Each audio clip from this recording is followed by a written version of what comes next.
about breastfeeding and nutrition, and I honestly think it's the first time a dietitian has addressed breastfeeding in one of her presentations here at the center. We've kind of stayed away from it. We do have a separate breastfeeding support group that does go on, but I wanted to challenge myself apparently and just kind of address the nutrition component of breastfeeding because that is where I specialize.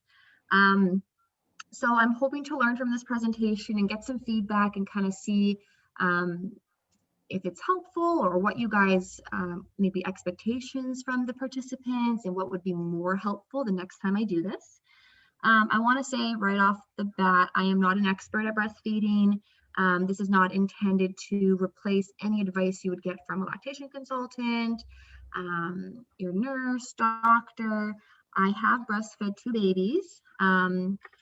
So I have my personal feeding journey, but that journey looks so different for each person, and I understand that. And so my role as a dietitian is to help the mamas achieve those nutritional goals, because when we help the mom, we do help our babies. And so I'm going to cover a little bit of the breastfeeding basics, just to hope to spark that conversation and that sharing, and then I will tailor it towards the nutrition component. Okay, we're going to try this. So I just want to say right away, breastfeeding may be the healthful choice, but it is certainly not the easy choice. And you guys must all know that and have experienced that yes, we are told breastfeeding is natural, but it doesn't come naturally. It's such a learning. There's so much learning that is required, and it's learning for our babies and it's learning for us. And there's a lot of overwhelming emotions and maybe some expectations we have. And so, I just wanted to lay that out there because there's no judgment here, no matter how it's going, whenever you start and stop. That is your story and your breastfeeding experience. And also, being a mom in general is hard and exhausting, whether you're nursing or formula feeding. And so I hope to just provide some tips, because in the end, when we learn to take care of ourselves, it does pave that way to model healthful eating patterns for our children. So whatever we can kind of establish and develop for ourselves, our kids do pick up on. And so I was quickly going to address those top 5 obstacles that typically interfere with breastfeeding. None of you guys have that newborn, so I will be super quick at this, but I find no matter if we have a newborn or it's 4 months, 6 months, a year, we can feel some of these things at any point in time, in my experience. So I'm just hoping that, this safe place, gives you guys the option to share if you guys are feeling any of these obstacles or pressures. Okay, so insufficient milk supply. I find this is the most common concern for new moms, second-time moms, third-time moms. It's just always in our mind. There's always a bit of that insecurity. And I find it isn't just during the newborn phase. Baby can go through different feeding regressions, and then 6 months, and later on, all of a sudden it's like, do we still have milk? And there's a lot of concern. So that perceived insufficient milk supply, most common reason for discontinuation, but only around 5% of moms actually have a problem. And so just providing a bit of that reassurance that it might not be a primary concern and there are things that you can do. So just those reminders, you guys already know this, babies' tummies are tiny, breast milk's absorbed really quickly. We know that the more baby nurses, the more we produce. It's that supply and demand. And then there's my tidbit. It is very important for mom to eat well and drink lots of water. And we'll get into that a bit more. So pain, this is more in that breastfeeding initiation. A lot of the times as moms, we just soldier on through the first couple of weeks. And I'm just wanting to remind you guys that if there's pain at any point, to seek that professional help, other things going on, is there a tongue tie, all that kind of stuff. You guys are kind of past that phase. Isolation and lack of support. I find is a big one that you can feel at any point in time, especially in those beginning weeks. When we are home with a newborn, aside from COVID, it can be extremely isolating and lonely and hard. And then, you guys have been experiencing all of that stuff, plus the COVID-19 restrictions. And so there can be a lot of extra pressures, emotions going on, and breastfeeding can be just that thing that tips us over, or it's just that one extra thing we can't do anymore. There's just too many other things going on. And a lot of the times, maybe if there's a partner involved, we're feeling that he or whoever is not able to help as much, especially when we are primarily nursing baby. And you guys are already doing a great job by being a part of this group, or any type of breastfeeding support group can be super helpful to lessen that isolating feeling that a lot of moms have. Returning to work, I find, so this was one of the top ones, so I would include it, but I find it might not necessarily apply to people in Canada. We do have a great maternity leave here where we're not having to make those decisions about balancing pumping and work and all of that kind of stuff. But everyone's situation is different. People might be self-employed. There's different expectations. And so this can be an obstacle as well. Those free formula samples, I remember getting them in the mail and being confused about where they came from. And I also know moms who tend to stock up on formula even before baby's born, because it's very reassuring to know that, okay, baby's not going to starve. I have the formula in the cupboard just in case. But yes, it's convenient. It can be reassuring. I find it's that mindset, because it can undermine the thoughts of, can I do this? Can I produce enough milk? So even though it's ever so tempting, it's unfortunate that they kind of make their way into our homes, because it can kind of make us doubt ourselves and our ability to do this. Okay, so that was the obstacles that I just wanted to address. Does anybody have any comments or concerns or opinions about that?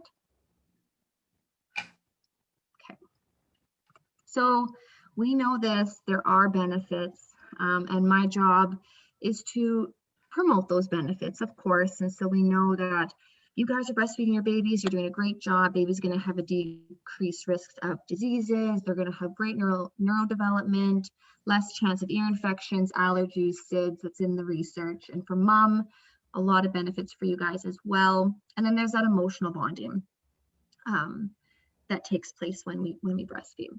Okay, so what's the role of the dietitian? Where do I fit in with all of this kind of basic stuff that a lot of health professionals can provide you? So I am a part of that community support.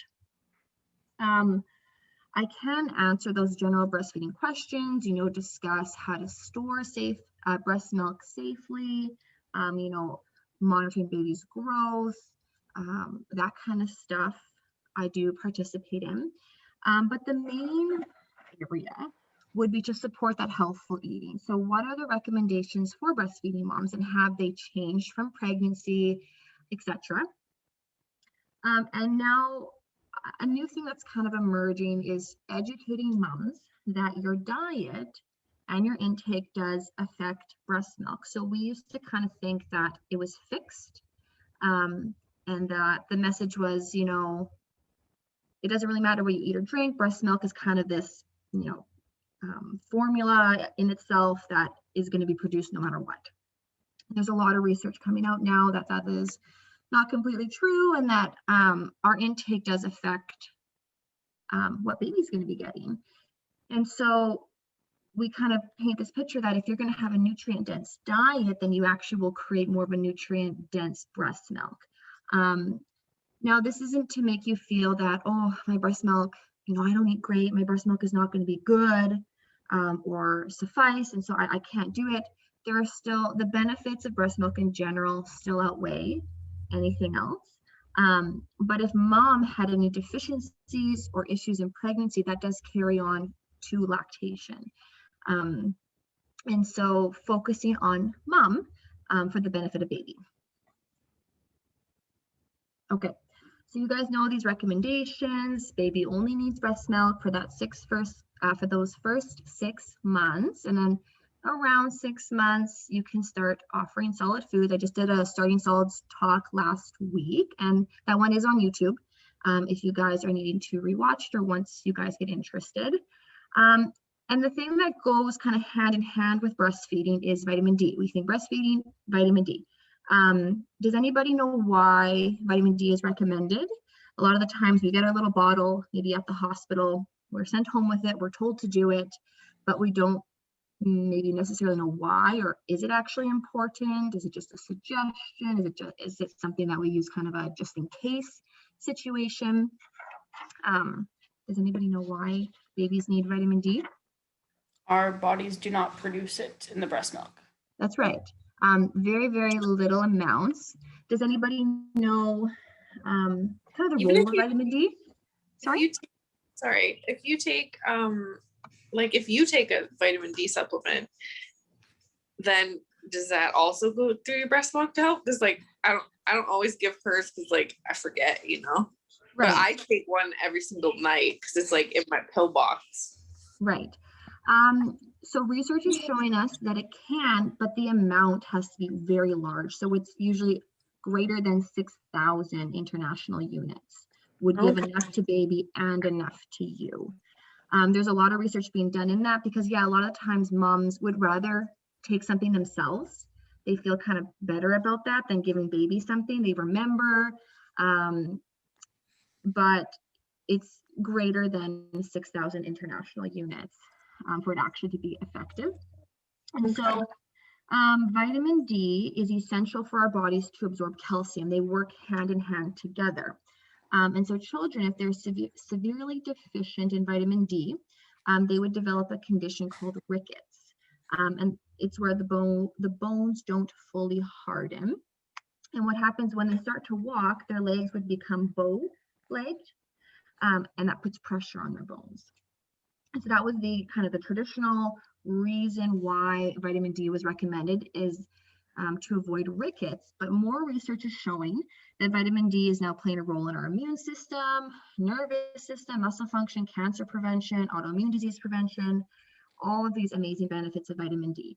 And so it goes hand in hand. I think it's the one vitamin where supplementation is recommended, in my opinion, for all people, especially with where we live.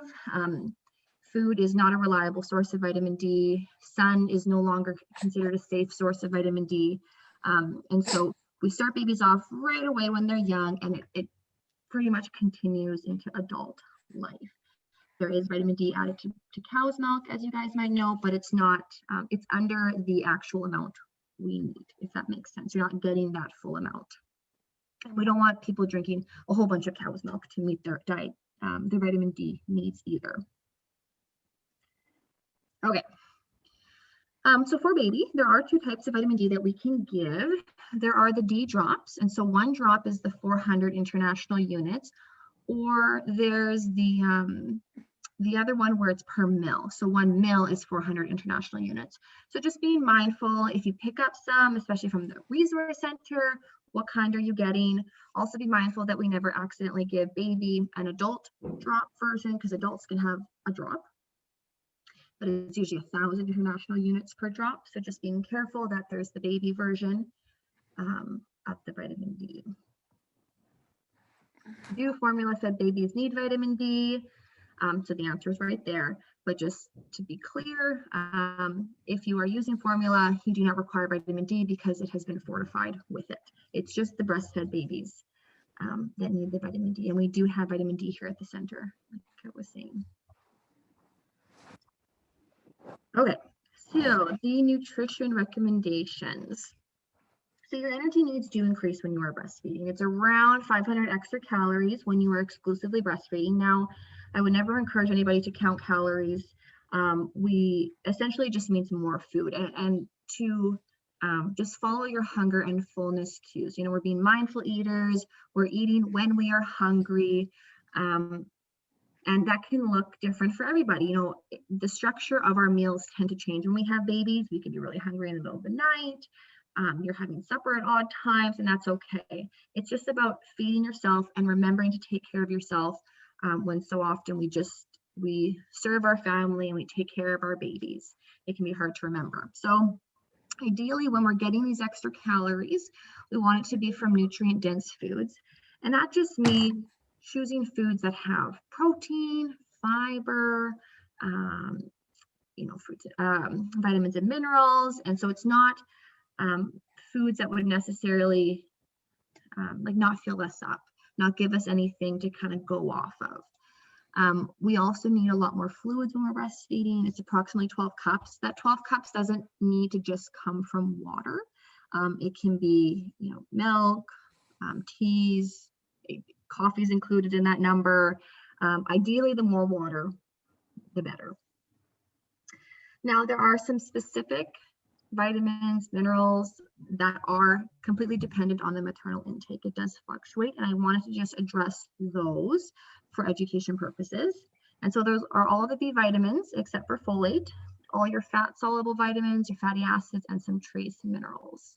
So I just put together the nutrients plus the real food just to show you. And again, I'm always here to help you guys on an individual level. We all have different needs. We have different situations and goals, and there's not really this blanket answer for everybody. So I will kind of give you that basic, screenshot of a suggestion, but I understand that it's not easy just to kind of look at a list and apply it to your life. And so if you feel like I need to adjust my eating patterns in a way to better, help my baby, sometimes it takes talking to somebody one-on-one and kind of breaking down how that could look for you. But just to lay it out there, B12 is a big one, a real big one that fluctuates, especially if mom is vegan or vegetarian. And so organ meats, I find, is such an excellent source, so hard to eat. I'm going to try really hard to get into it. And I know we tell you guys when you are pregnant to avoid the organ meats because of the high content of vitamin A. That doesn't apply anymore when you are breastfeeding. So you can have those organ meats, you can have that liver, and the vitamin A toxicity is no longer a concern. So that was B12, vitamin A, vitamin D again. Mom needs vitamin D too, not just your baby. Vitamin E is your nuts and seeds, avocado, olives, think those healthy fats, vitamin K, and your omega-3 fatty acids, fatty fish.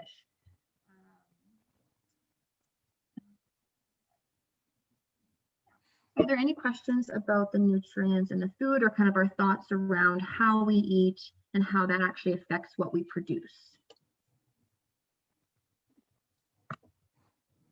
Okay.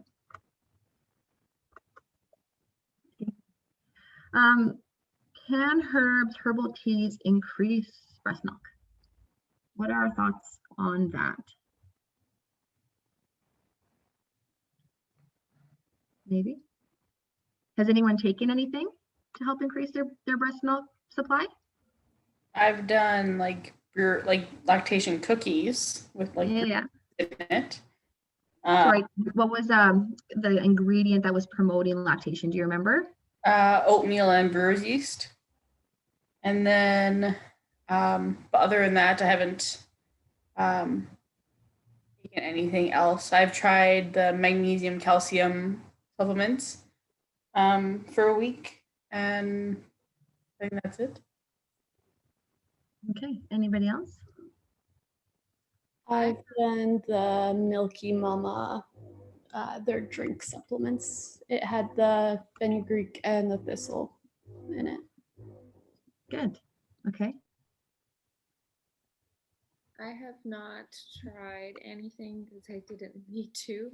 I expressed before I had her, and that I don't know if that helped, but I certainly had no issue with milk supply. Yes. What is not on your list there, when I was in school, then we learned about when would come talk to us, and the one that has the most evidence behind it apparently is actually moringa. Oh. Have you heard of that one? No, and it's not in any of the, I guess, the research in my area. I don't know if it's made its way. Yeah, that was I was in Ontario for a week for school. But or malungai, it's like I guess it's like it is an Asian, it's like a Thai herb or something. Like you can cook with it. Yeah. But you can get the like pills or I think maybe a tea.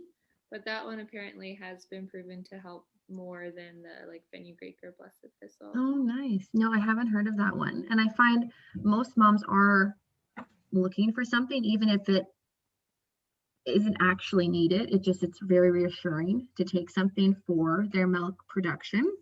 Yeah. Okay, what was it called? I'm gonna write it down quickly. Moringa, Moringa. Okay. Some people have found it at like even like Winners or something.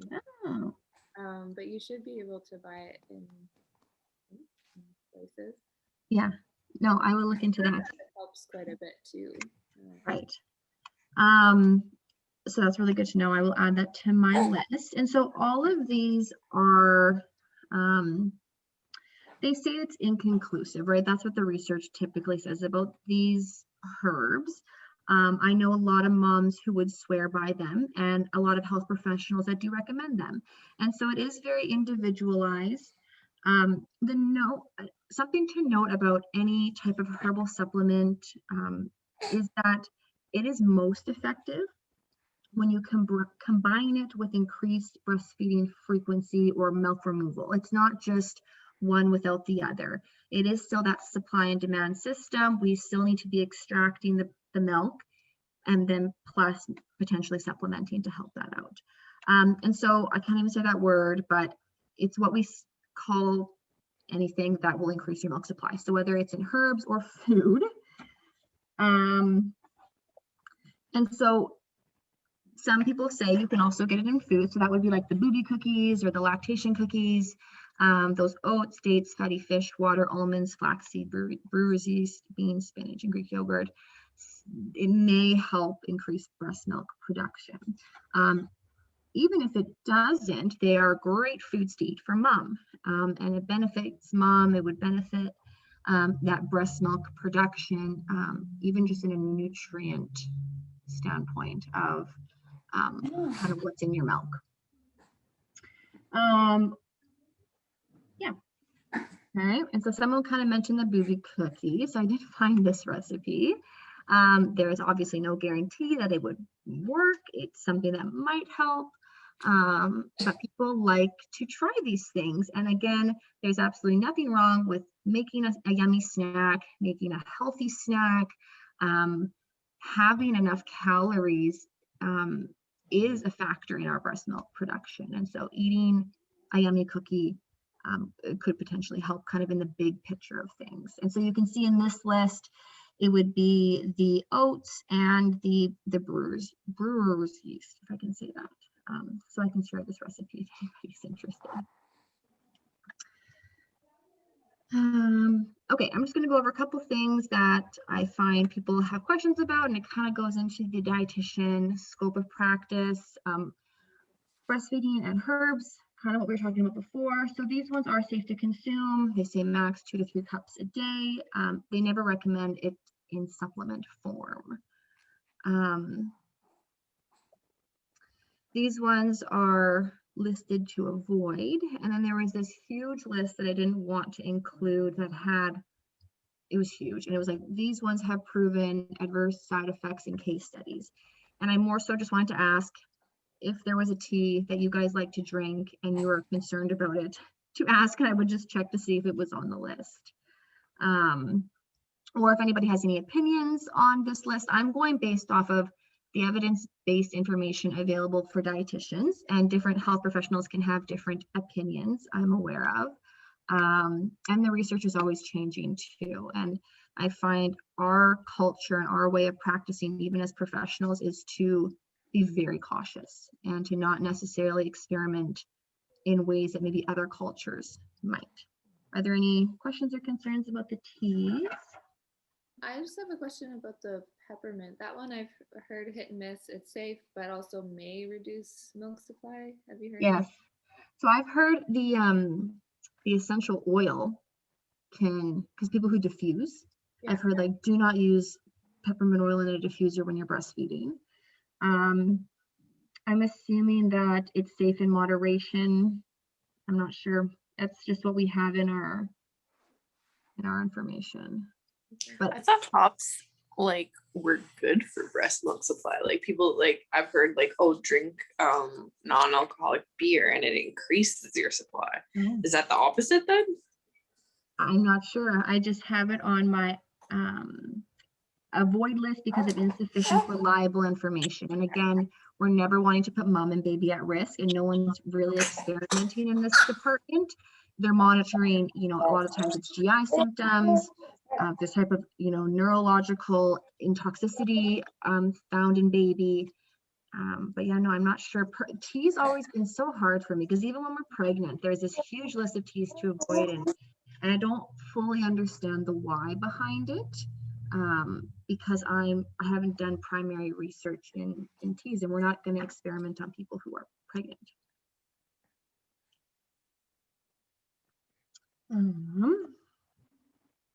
Coffee and caffeinated beverages. So we are exhausted. We need our caffeine and our coffee, but just a reminder, we do want to limit our intake. It's the exact same recommendation with when we were pregnant. So that 300 milligrams, 1 to 2 cups-ish of coffee, 6 cups of black tea. Remember to monitor caffeine. That's just found in all these other things, specifically energy drinks. Always consume that with caution. The caffeine can range from very little to a whole lot, which is not safe to consume. Sweeteners was on the list. There are safe sweeteners to consume. Again, foods with artificial sweeteners should not replace more nutritious food. Sometimes we might feel hungry, and having you know, some type of beverage or some type of food that has no calories can make us feel full, but it actually isn't giving us any calories. It isn't giving us any nutrition. So you never want to replace those healthy, nutrient-dense snacks with food or beverages that have like 0 calories and stuff like that. So, and just a little tidbit in there, you know, it's not recommended to diet while breastfeeding.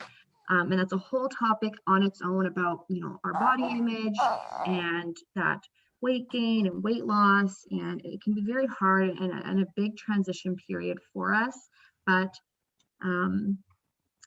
you know, the goal right now is to take care of baby, take care of you, you know, eat well, sleep when you can. And I would encourage you guys to not to worry about weight or be weight focused, and to more so just be focused on that healthy lifestyle and healthy eating, you know, one thing at a time.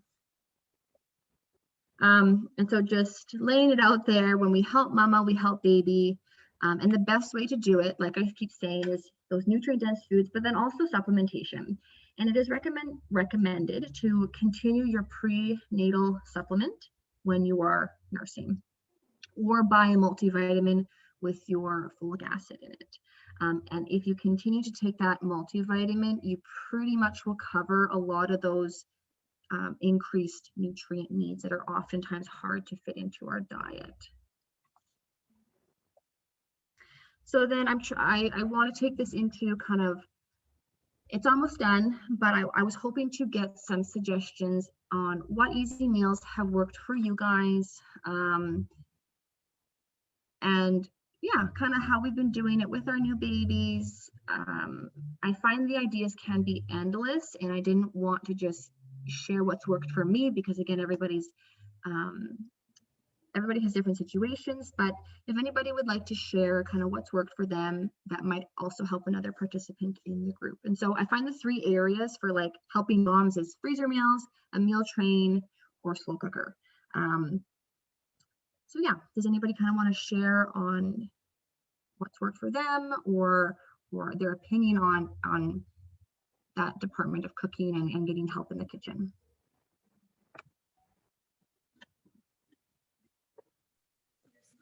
I find like just veggies. Like if I'm really lazy, I'll just have like kind of veggies, eat those, or I don't know, just with that and rice, it like literally takes like 15 minutes and my kids love it. So I just do that and it's good. So Yeah. Good. That's a nice fast one. Yeah.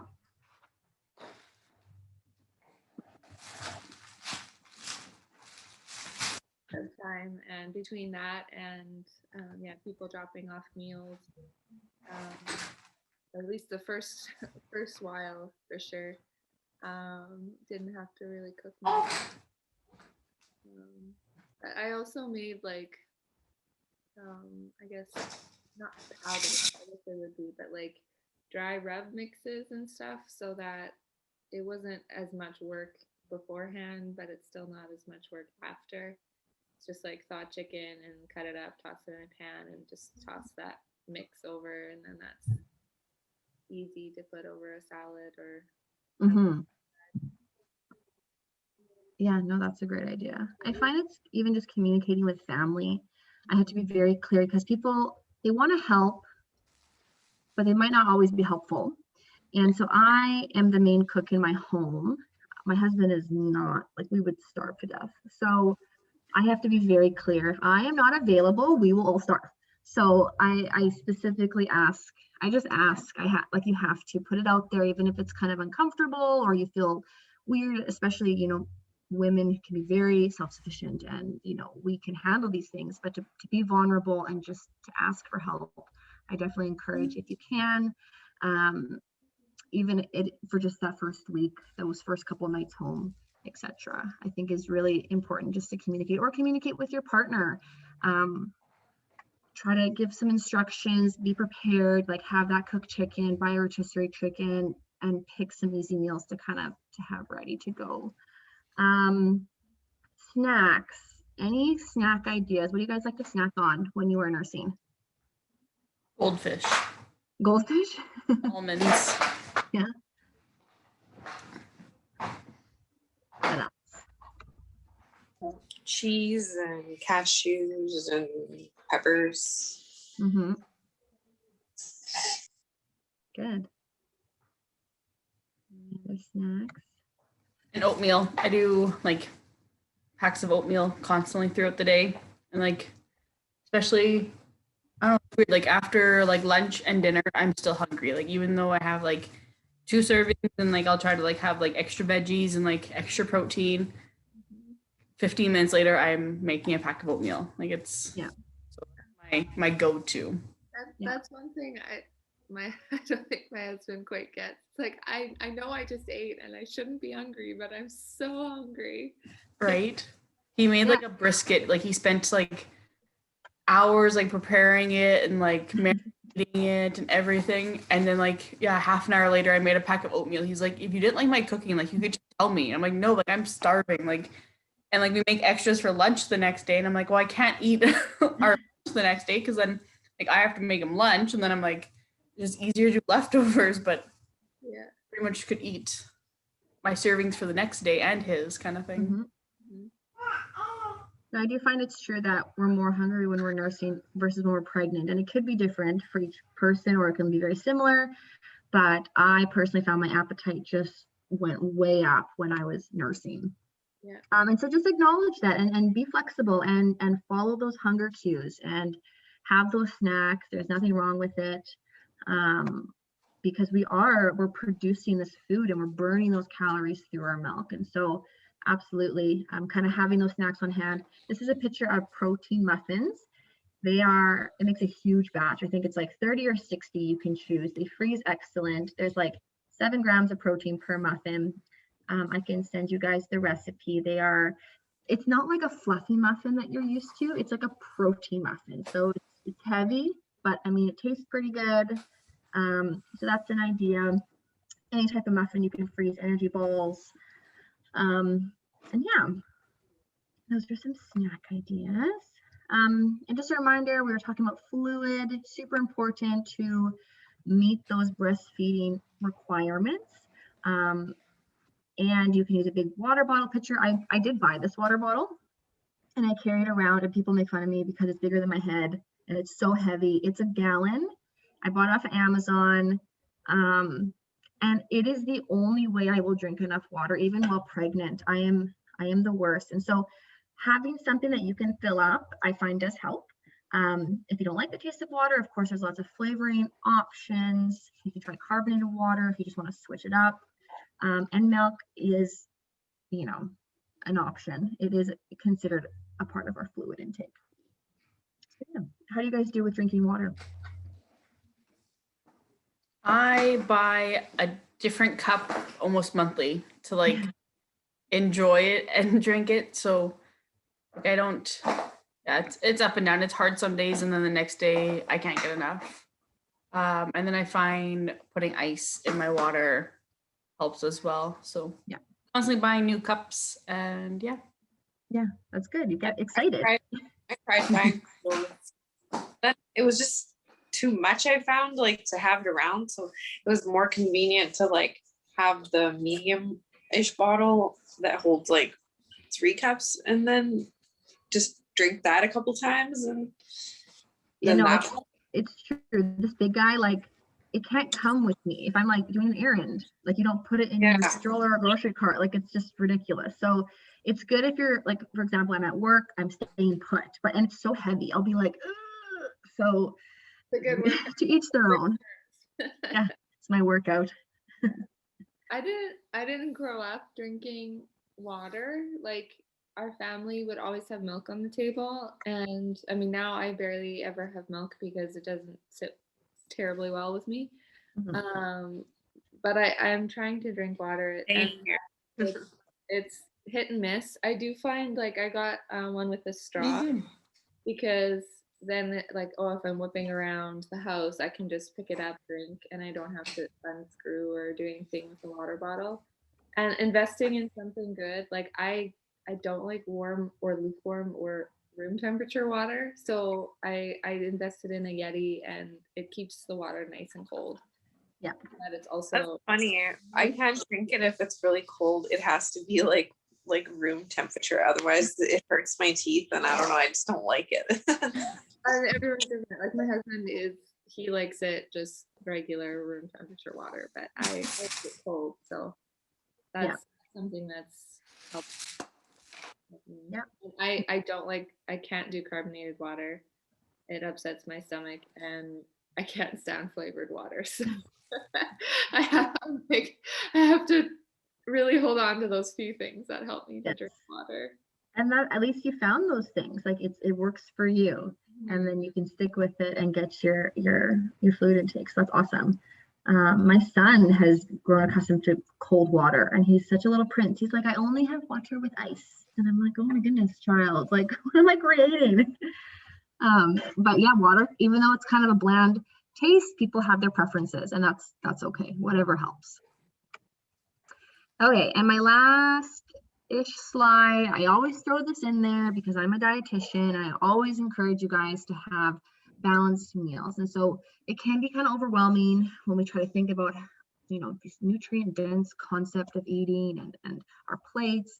But I try to break it down and make it as easy as possible, just showing you that when we eat balanced, we get everything we need. And so when we have our carbs, that's what gives us energy. When we have those plant foods, that gives us the fiber, vitamins, and minerals. And when we have that protein at each meal, that's what keeps us full. And so if you find, you know, you're always hungry, you are never satisfied, you might want to assess your meals. Like, does my meal have enough fiber? Because fiber can slow down digestion, make us feel full longer. Does our meal have enough protein? Are our bellies being full, or is it more carb rich, and we're digesting it really, really quickly? And portions at this point is completely individualized.